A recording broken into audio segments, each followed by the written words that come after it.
Every year, the Morgan Poll does a survey on the ethics and honesty of professionals in Australia. Real estate agents have never fared very high on the list. Some of them probably real sharks. Absolutely. So they probably earn that. They earn it, definitely. The guy that we dealt with was really nice. But you don't trust them. Like, it's the same thing. They are kind of like car dealerships, and they will kind of scam you in a way. Like, vendors are being led to believe one thing, and purchasers are being led to believe another, and there's kind of this massive gap. So there's a huge element of sort of mistrust, because one story's being told to one party and another to another. So Agents will generally earn a commission of 2% on each house they sell, but in a competitive industry, acquiring houses to sell can be difficult. According to real estate agent and trainer Barry Little, that's where the deception begins. So what's interesting, I think, is if the agents were telling the owners, the property sellers, the same price they're telling the buyers, they wouldn't get the job. The owners wouldn't give them the business in the first place. And they know that, because they do it every day. They know exactly how the game works. So they tell the owners whatever the owners want to hear, or what they think they need to say to be able to get the business. And then they start telling the buyers the price they need to tell the buyers to get offers, which are going to condition the owner to become more realistic about price, because at the end of the day, if the agent doesn't get an agreement on price, they won't get paid. And while real estate agents are engaging in these illegal quoting tactics to fight for our business, buyers and sellers are the ones losing out. You're terrible, Muriel. Toni Collette is now in trouble in real life, being sued to the tune of $800,000. Collette and her husband pulled out of a deal to buy a property in Paddington after they failed to sell their house in Bronte to help facilitate the deal. Collette claims her agent enticed her with a valuation of upwards of $4 million, only to find that the property was advertised in the media for $500,000 less than that. The property was eventually passed in at auction for the price that it was advertised for. Go figure. This is exactly the type of behaviour from real estate agents that Barry Little believes gives the industry a bad name. In his quest to clean up the industry, Little began filming the testimonials of disgruntled home sellers in the hope that their stories would help others.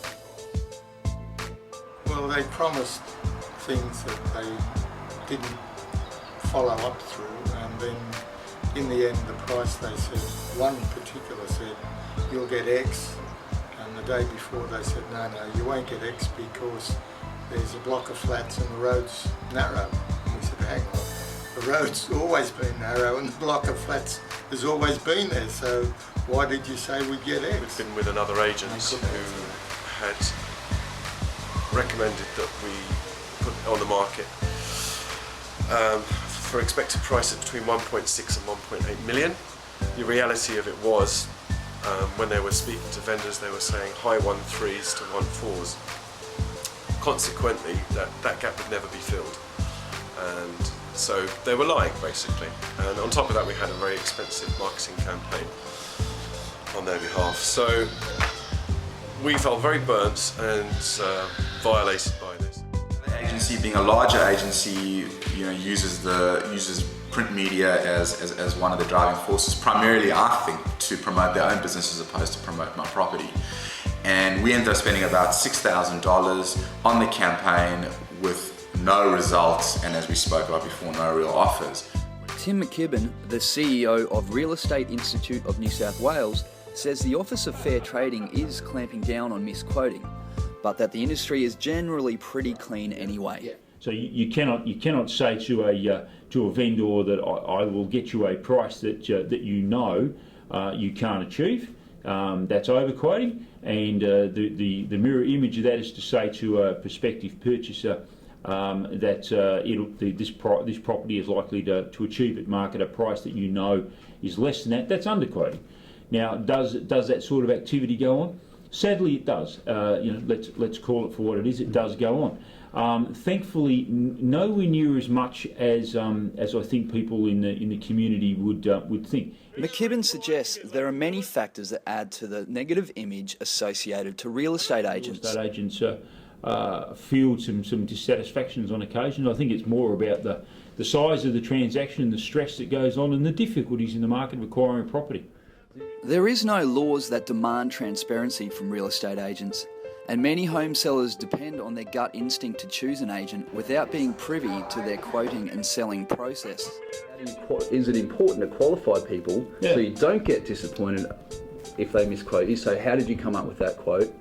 What were the guidelines? You can't ask too many questions, is the short, which I think is where you're heading.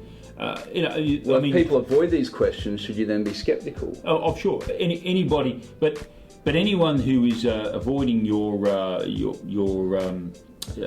diligence processes into their competencies, if somebody's pushing back onto that, I would be concerned. It wouldn't matter if they're a real estate agent or a doctor or a solicitor or an accountant or anybody.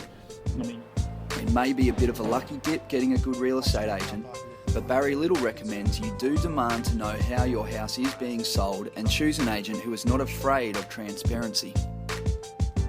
And they get business just based on bafflement and bamboozlement. Basically, if they make you feel stupid, you don't ask any more questions. You just go, okay, yep, you seem like a good guy. The price seems good because we were thinking 1.3 to 1.4, but you've said 1.6 plus. That's good enough for me. You're my friend now. You're going to get me 200,000 more than the top price I thought.